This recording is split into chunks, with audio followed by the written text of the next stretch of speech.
ഇന്ന് full day ഒരു Chinese ടച്ചുള്ള ഫുഡാട്ടോ ഞാൻ കഴിച്ചത്. രാവിലെ എഴുന്നേറ്റ് ലേറ്റ് ആയത് കാരണം ബ്രഞ്ചും ലഞ്ചും കൂടെ കൂടിയിട്ട് ഞാനാണെങ്കിൽ വൈറ്റ് സോസ് പാസ്തയും പിന്നെ കൂടെ കുറച്ച് ടാങ്കും കൂടെ ആയിട്ട് കലക്കി കുടിച്ചത്. അടിപൊളിയായിട്ടുണ്ടായിരുന്നു കേട്ടോ. ഞാൻ റെസിപ്പി ഇടാവേ. ഈവനിങ്ങിൽ നിന്ന് ഓഫ് ആയതുകൊണ്ട് തന്നെ ഫ്രണ്ട്സൊക്കെ വന്നപ്പോൾ ഒന്ന് പുറത്ത് വരെ പോയിട്ടുണ്ടായിരുന്നു. അങ്ങനെ ഒരു ചൈന റെസ്റ്റോറൻറ്റിലാണ് പോയത്. അവിടെയാണെങ്കിൽ ബ്ലൂ ഹെവൻ, അതുപോലെ സ്ട്രോബെറി ലെമൺ ഡേ എന്നൊക്കെ പറഞ്ഞിട്ട് കുറേ ഡ്രിങ്കും പിന്നെ നമ്മുടെ സൂഷിയാണല്ലോ ഈ ഡേറ്റിൻ്റെ ഭയങ്കരമായിട്ടുള്ള ഫേവറേറ്റ്. അങ്ങനെ ആദ്യം തന്നെ ഞാൻ ഡ്രാഗൺ ചിക്കൻ്റെ സൂഷിയായിട്ട് വാങ്ങിച്ചത്. നല്ല ടേസ്റ്റ് ഉണ്ടായിരുന്നു. പുറത്ത് ഭയങ്കരമായിട്ട് ഇങ്ങനെ ക്രിസ്പിയും അകത്തും അതുപോലെ തന്നെ ആ സ്റ്റിക്കി റൈസ് കഴിഞ്ഞിട്ട് പിന്നെ അവർ നല്ല ക്രിസ്പിയായ ചിക്കൻ്റെ ഫില്ലിംഗ് ആയിട്ട് വെച്ചായിരുന്നത്. അത് കഴിഞ്ഞ് പിന്നെ അവിടുത്തെ പോട്ട് ബിരിയാണി വാങ്ങിച്ചു. നല്ല ഭംഗിയുണ്ടായിരുന്നു കേട്ടോ. അവരുടെ പ്രസൻറ്റേഷൻ തന്നിരിക്കുന്ന എല്ലാ ഫുഡും അടിപൊളി. സൂഷിയുടെ ഓർമ്മ പിന്നെയും വന്നപ്പോൾ നമ്മൾ അഹങ്കാരം പിടിച്ചിട്ട് വീണ്ടും ഒരു സാൽമൺ സൂഷി ട്രൈ ചെയ്യാമെന്ന് വിചാരിച്ചു.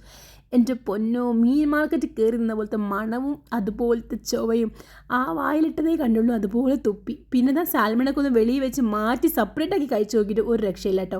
ഞങ്ങൾ അവിടെ പോയി പറഞ്ഞപ്പോൾ അവരങ്ങനെ പറഞ്ഞ് സാൽമൺ വേവിക്കത്തില്ല, ഉപ്പിലത് ജസ്റ്റ് ഇട്ട് വെക്കത്തില്ല, അത് അങ്ങനെ തന്നെ ടേസ്റ്റാണ്.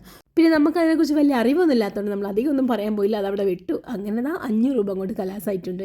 പിന്നെ ആ ഒരു ചൊവയും ടേസ്റ്റൊക്കെ ഒന്ന് മാറാൻ വേണ്ടിയിട്ട് വെളിയിൽ ഇങ്ങനെ റെയിൽവേ സ്റ്റേഷനിൽ അടുത്ത് വന്നിട്ട് നമ്മൾ കോഫിയും അവിടെ നിന്ന് ഒരു ഗാർലിക് ബ്രെഡും കഴിച്ചു കേട്ടോ. അങ്ങനെ അടിപൊളിയായിട്ട് ഉണ്ടായിരുന്നേ. അത് വീട്ടിലെത്തി കുറച്ച് നേരം കഴിഞ്ഞപ്പോൾ ഞാൻ ഉണ്ടാക്കിയ പാസ്തയുടെ ബാക്കി ഉണ്ടായിരുന്നു. അത് ഉണ്ടായപ്പം ഫ്രിഡ്ജിൽ വെക്കണോ വേണ്ട, ഇനിയിപ്പോൾ നാളെ വീണ്ടും ചൂടാക്കേണ്ടതെന്ന് കാലിച്ചപ്പോൾ ഞാൻ ഓർത്ത് എന്നാൽ പിന്നെ കഴിച്ചേക്കാം. അങ്ങനെ രാത്രി അതും കഴിച്ച് ഞാൻ കിടന്നിറങ്ങി. അപ്പോൾ ഇത്രയേ ഉള്ളൂ. വേറെ വീഡിയോ ആയിട്ട് പിന്നെ വരാം. ടാറ്റാ, ബൈ.